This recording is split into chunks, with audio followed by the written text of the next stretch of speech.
What's up, world? This is Kahlis, Kahlis 8 on all platforms.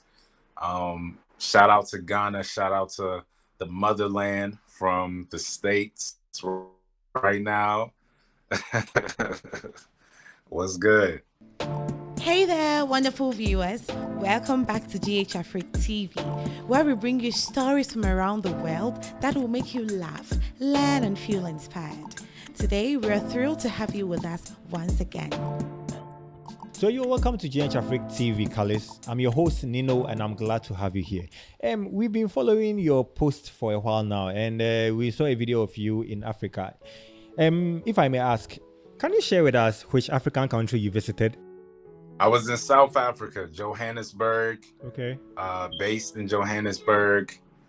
Lived there for like 6 months. Amazing place, man. Great. So tell us, how was your trip to South Africa, and how was the experience like?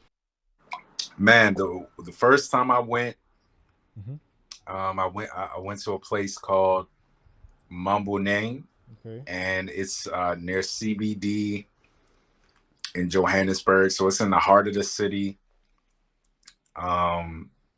It was just it was like seeing America in a different dimension, right? Like it was places. It reminded me of New York. So it was like Brooklyn, like Harlem, just Black people everywhere, everybody very fashionable, a lot of Black owned businesses, restaurants, clubs.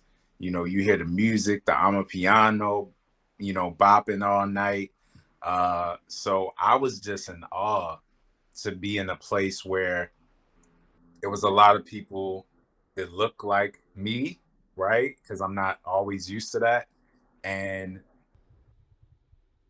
to be like welcome, that was something that I noticed off top, Okay. that people were very welcoming when they realized that I wasn't from there. I'm from there, but that I wasn't born there.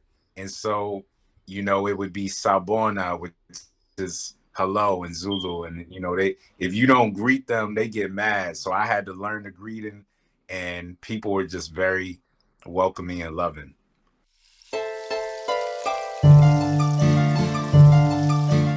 Great. Now, let's look at some of the surprising things you experienced when you visited Africa. Yeah, the infrastructure was one thing. I did look at it's this show called Kings of Joburg. Okay. And so it's a show that they have that's on Netflix. It's shot in Johannesburg. And so it did give me a feel for it, but still nothing prepared me for when, I went to Sandton, and Sandton looks like Beverly Hills, right? And so a lot of people in the States, the Western media will have you believe that Africa looks one way, right? Even like in Accra, like, it's a beautiful city, but we don't always see that. And so that was something that was like, wow, I felt like home away from home. Wow. I see. I want us to talk about some of the challenges also. So now, let's look at some of the challenges that many face whenever they travel abroad. So you came to Africa. So let me ask you, what are some of the challenges that you faced when you were in South Africa?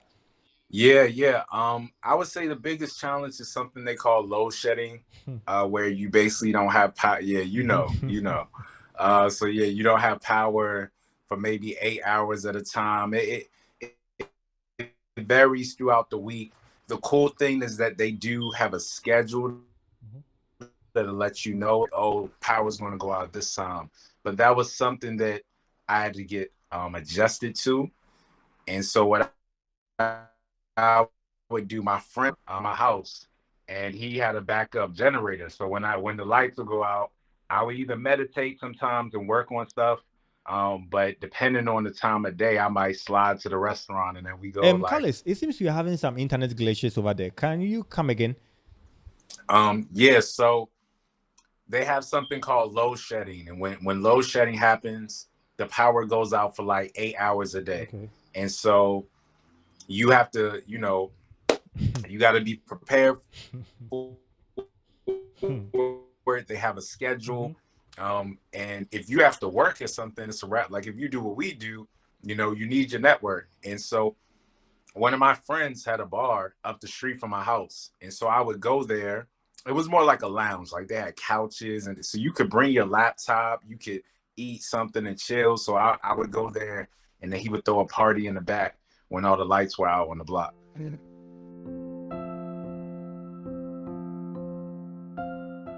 So, Kahlis, let's look at some of the cultural differences between your home country and South Africa. Any differences?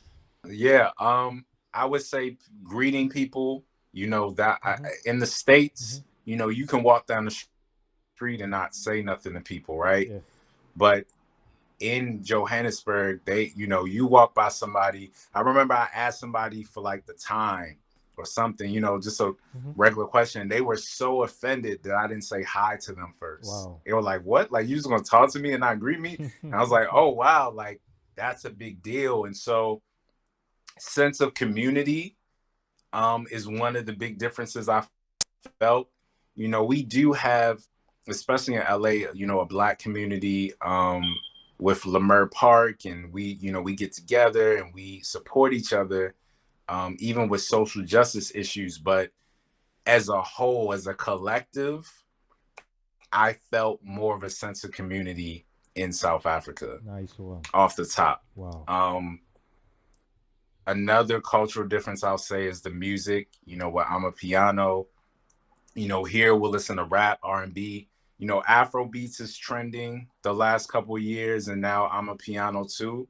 But prior to that, you know, the club scene is like everybody's looking cool and we just vibing. It's not too much dancing, you know. And so at least in Black American culture, right? If you go to a, you know, a reggae spot or something, it might be different, but like our clubs, we just vibing. There, people like really dance. Like everybody's dancing. It's a vibe. Even if you don't know the words, you know, you can vibe to it, you know, which was another big culture shock, being in a place where, you know, predominantly in the music is Zulu or Xhosa, which I'm learning now. I have a tutor now. And so, you know, that was something at the time, I didn't know what they were saying in the music. I was like, what is happening? But it was still a vibe. And that's how you know it's good. That's how you know music is vibrational, because you don't even have to understand the words to get the message. Yeah, very true.